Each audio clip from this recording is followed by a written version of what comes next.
चलिए शुरू करते हैं आज की रेसिपी की तैयारी। ये आधा कप मैंने गेहूं का आटा ले लिया है और आधा कप ही ज्वारी का आटा है। अब हम इसमें 2 चम्मच घी डालेंगे। देसी घी डाला है मैंने, आप चाहें तो रिफाइंड वगैरह भी डाल सकते हैं, पर लड्डू है तो इसलिए देसी घी।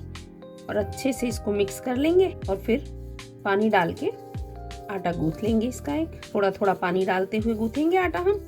घी मिक्स कर लेंगे मोयन अच्छे से, ना बहुत ज्यादा टाइट ना एकदम पतला। आटा गूंथ गया है और अच्छा खासा रेस्ट कर लिया और थोड़ा देखो मीडियम रखा था और अब थोड़ा टाइट हो गया है।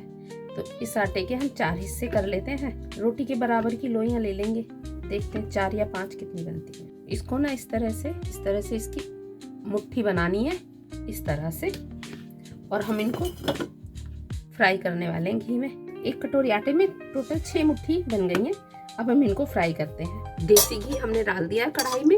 ये घी भी 1 कप है। मैंने आधा कप गेहूं का आटा मिक्स किया था और आधा कप ही ज्वारी का। अब हम इनको फ्राई करेंगे। जैसे हम मठरी वगैरह सेकते हैं ना, इनको ऐसी मीडियम आंच पे फ्राई करना है ताकि ये अंदर तक सिक जाए, आटा अंदर से कच्चा ना रहे। हो गई है अच्छे से फ्राई, ये देखो एकदम गोल्डन हो गई है। इनको निकाल लेंगे और ठंडा करके हम इनको पीसेंगे। ये इनको हमने निकाल लिया है।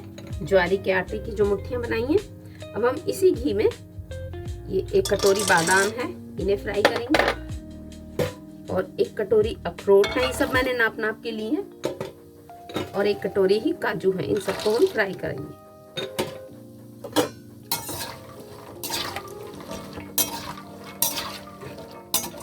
ये भी फ्राई हो गए, इनको भी निकाल लेते हैं। आप चाहें तो ड्राई फ्रूट को आप ऐसे बिना घी के ही रोस्ट कर सकते हैं, लेकिन ये वाला घी मेरे को इसी लड्डुओं में यूज करना है तो अच्छे से चटक भी रहे हैं। अब इनको भी निकाल लेते हैं। चलिए वो कढ़ाई मैंने हटा दी, फ्राइंग पैन रख लिया। ये 1 कप ही मैं जो है अलसी इसको फ्राई करने वाली हूँ। सारी चीजें मैंने इसी कप से ली हैं, इसी के मेजरमेंट से। अब हम इसको रोस्ट कर लेंगे। अलसी भी रोस्ट हो गई है, चटक के फटने लग गई है, चट चट की आवाजें आने लग गई हैं इसमें भी। अब इसी फ्राइंग पैन में हम 1 कप तिल है, इसको भी रोस्ट कर लेंगे। तिल भी रोस्ट हो गए हैं, अब इनको भी पलट लेते हैं। और अब इसी फ्राइंग पैन में हम ये पॉपी सीड है, इनको भी हल्का सा रोस्ट कर लेंगे। अलसी ठंडी हो गई है, सबसे पहले हम अलसी को पीस लेंगे। अलसी पीस ली है, अब इसको हम एक बड़े बर्तन में पलट देंगे। जितने भी ड्राई फ्रूट हम पीसेंगे सबको एक बड़े बर्तन में पलटते जाएंगे। ज्वारी के आटे को जो हमने फ्राई किया था ना, इसको इस तरह से तोड़ लेंगे टुकड़ों में और फिर अब इसको भी हम पीस लेंगे। तो आटा भी हमारा पिस गया है। चलो इसको भी पलट लेते हैं।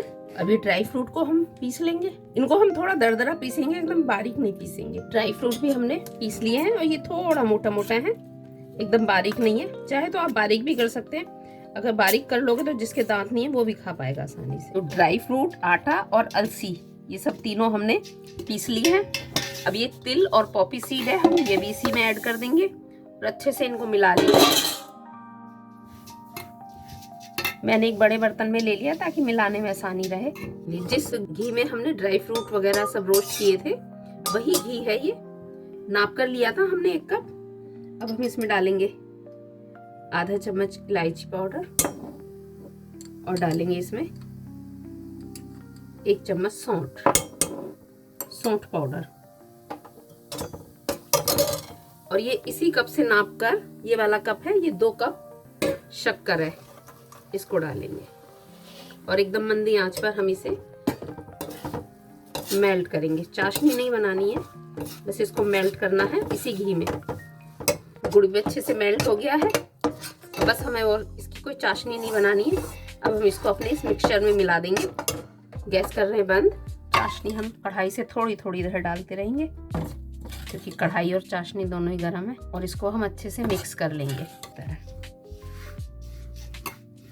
चूरमा अच्छे से हमने मिक्स कर दिया है और ये देखो कितना अच्छा। चाहे तो आप इसके लड्डू बांध लो, लेकिन मैं लड्डू नहीं बांधूंगी क्योंकि लड्डुओं के लिए फिर घी और एक्स्ट्रा डालना पड़ता है, फिर कोई खाता नहीं है ठीक से। लीजिए बनकर तैयार हो गया हमारा ज्वारी और अलसी का चूरमा। और हेल्दी भी है और सर्दियों में खाना भी चाहिए, गरम भी है। चलो हमने तो बना लिया, अब आप भी जल्दी से बनाइए और फिर बताइए कि कैसा बना है। चलो मिलते हैं एक नई रेसिपी के साथ।